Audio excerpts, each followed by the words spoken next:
सलीब का पैगाम, the message of the cross is a message of torment. It is a message of pain, suffering of Christ. बड़ा दर्दनाक पैगाम है, लेकिन इस दर्दनाक पैगाम के साथ साथ सलीब का पैगाम फतह का पैगाम भी है. The message of the cross is a message of triumph, a message of victory. यूहन्ना रसूल की अंजील उसके 19 बाब और उसकी 30 आयत में हम देखते हैं, यानी कि जिस चीज को खुदावंद यीशु मसीह छूता है वो बदल जाती है.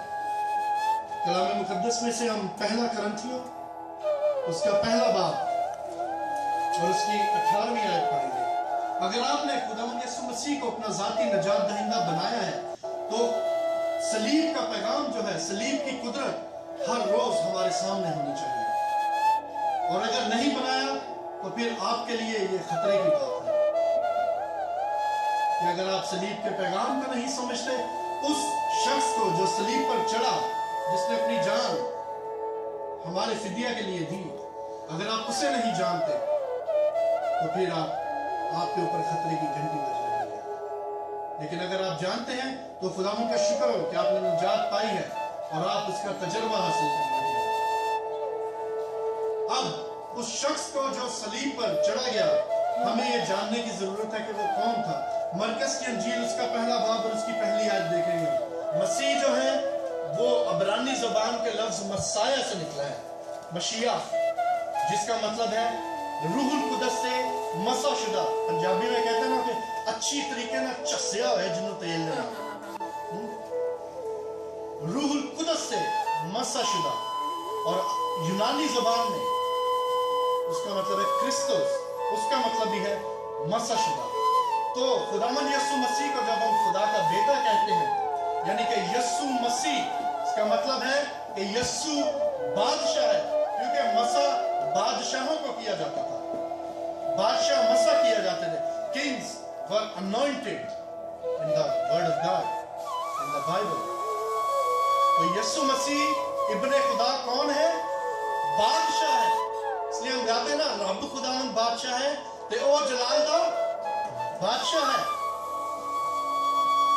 यीशु मसीह जो कि इब्ने खुदा, खुदा का बेटा, पिसरे यज़दा, हमेशा से इवन के तख्लीक के अमल में, कायनात के शुरू से यीशु मसीह हमेशा अपने बाप को जानता था, और खुदावंद यीशु मसीह अपने बाप के साथ था. इसीलिए तो लिखा है यूहन्ना 1:1 में कि इब्तिदा में कलाम था, कलाम खुदा के साथ, और कलाम ही यीशु मसीह हमेशा से खुदा के साथ था और खुदा को बतौर बाप जानता था.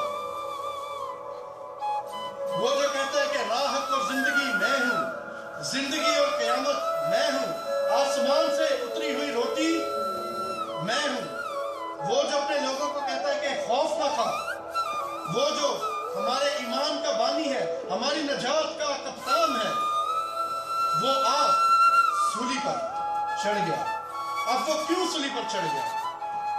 ये सलीब का पैगाम हमें जानने की जरूरत है कि ये कैसा मसीह है, ये कैसा बादशाह है जो सलीब पर चढ़ता है.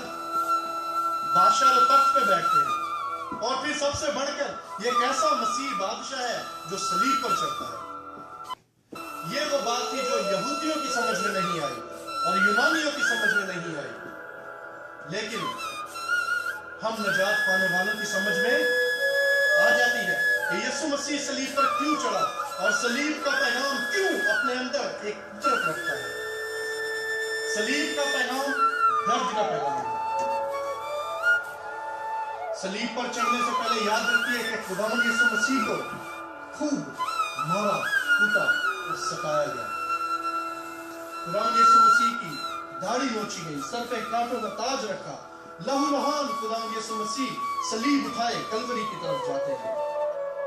खुदावंद यीशु मसीह तकलीफ को सहते हैं, बहुत सी इज़ारसानियों को सहते हैं, मुश्किलात का सामना करते हैं, पूरी रात मारे कूटे और सताए जाते हैं, और फिर कलवरी तक सलीब उठाकर चल पड़ते हैं. इसीलिए तो यशायाह नबी 53 बाब और उसकी पहली 5 आयत में लिखा है कि यीशु ने जान दी, और क्या बोला यीशु ने कि तमाम, रिमेंबर बाइबल में लिखा है कि Jesus said, "It is finished." Not that he said, "I am finished." He said, "It is finished." So what was finished? The task God gave Jesus to do was finished. वो काम जो खुदावंद यीशु मसीह करने को आए थे वो तमाम हुआ। यानी कि मुझे और आपको खुदा बाप के पास मिलाने का काम, हमारे कफारे का काम तमाम हुआ। हमारी खुदा तक रसाई नहीं थी गुनाह के बायस, लेकिन यीशु मसीह अपनी जान बलिदान करके हैकल का जब पर्दा फटता है 2 हिस्सों में, तो वो जुदाई की जो दीवार थी इंसान और खुदा के बीच में, वो खत्म होती है। अब यीशु मसीह जब ये कहते हैं कि तमाम हुआ, तो खुदावंद यीशु मसीह हमारा मिलाप खुदा बाप के साथ करवाते हैं। इसलिए यीशु कहता है कि तमाम हुआ। और ना सिर्फ ये, बल्कि खुदावंद यीशु मसीह इब्लीस की तमाम तस्वीरों को, तमाम हथियारों को और तमाम उसकी ताकत को नेस्तनाबूद करते हैं। सलीब का पैगाम अपने अंदर फतह की कुदरत रखता है, अपने अंदर गवाही की कुदरत रखता है, अपने अंदर एक पैगाम रखता है। और वो पैगाम जोश और गलगला मारता है और कहता है कि यीशु मसीह को सत्य में जाना